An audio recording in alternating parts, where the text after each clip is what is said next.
Okay guys, so first things first. This is not a chicken butchering video. I'm not gonna show it. Lots of people try to show it. Everyone's got a different technique.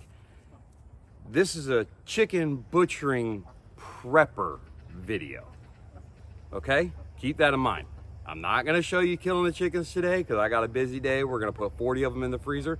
I wanted to take a quick moment and maybe give some tips and tricks and hints of how to make things go a little bit smoother.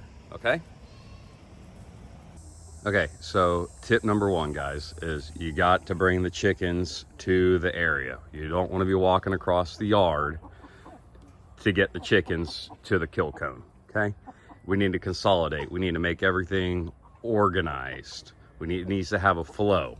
So here today, our flow is going to go, we got the chicken tractors that we'll get them out of. They're going to be delivered to the kill cones. Now, if you're doing chickens for the first time and you get like one kill cone and you have 20 chickens, it's going to take forever. Because once you slaughter the chicken, it has to stay there and bleed out for a while. So it's not like it's just there and out. It needs somewhere to sit, somewhere to bleed out. So one kill cone is not enough. You see, like, actually over the years, I've got those and we have the backside also. So we are able to fill them and let them bleed out. So that's, one kill cone is not enough, okay?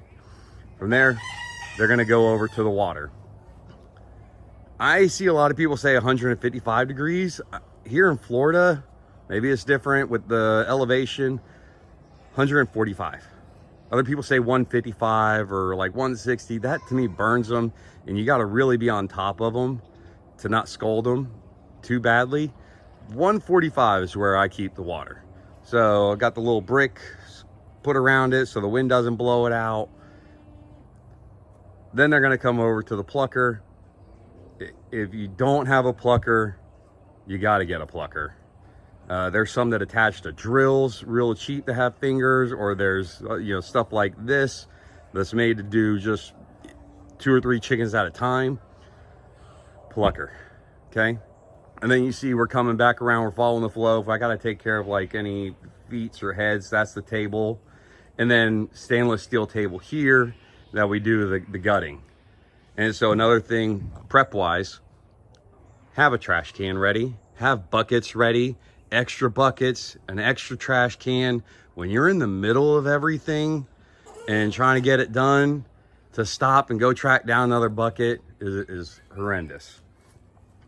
Next thing, your little supply bag for the day, okay? So in here we got old towels, we have bug spray, we have gloves, we have knives, we have cutting boards, extras of everything. Because again, if this towel gets all nasty, you don't really have time to stop and go get another you do have time, but it'll waste your time, and we're trying to be efficient. So come prepared, bring extras to the day, be prepared, Boy Scout status.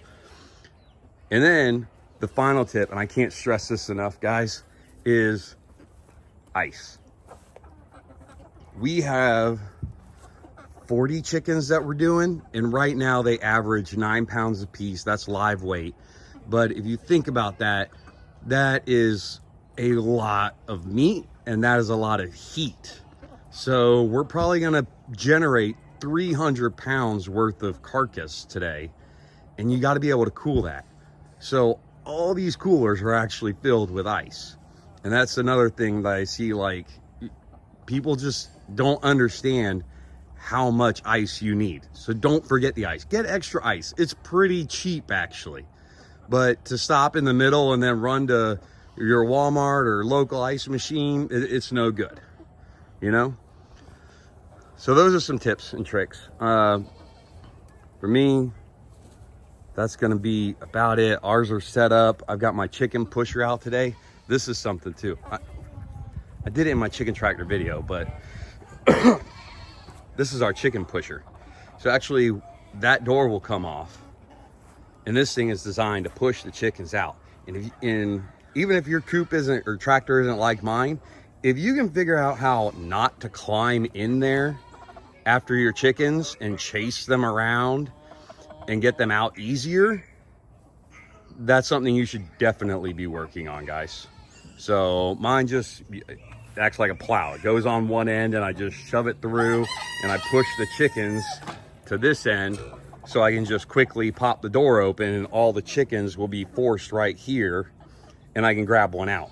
I'm not crawling through the 8-foot tunnel here because I've done it and it's nonsense. And if you can keep from getting in there and having to contort yourself in all sorts of shapes to get your chickens out, it's easier on you, it's easier on the chickens.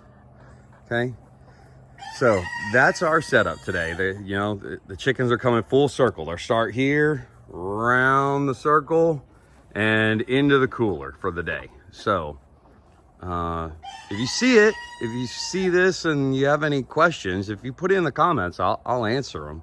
If you have any questions, because I know that this is a huge learning curve on the homestead of how to go about doing this the best way.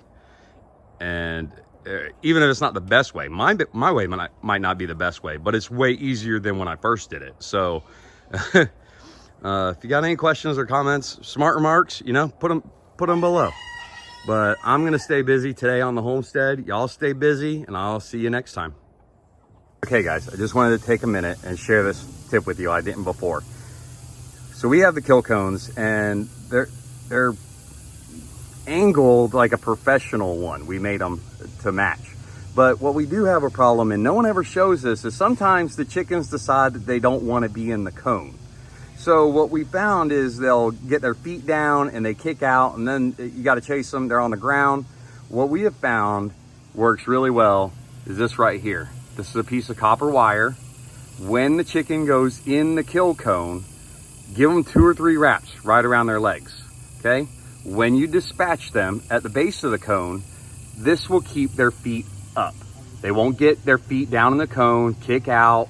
It also helps hold them as they go through their last moments and everything. And then when you're done, you can just unwrap it and then go to the next step.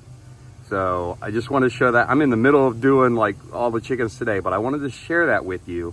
If you have a problem with your chickens kicking out of the cone, this is what you need.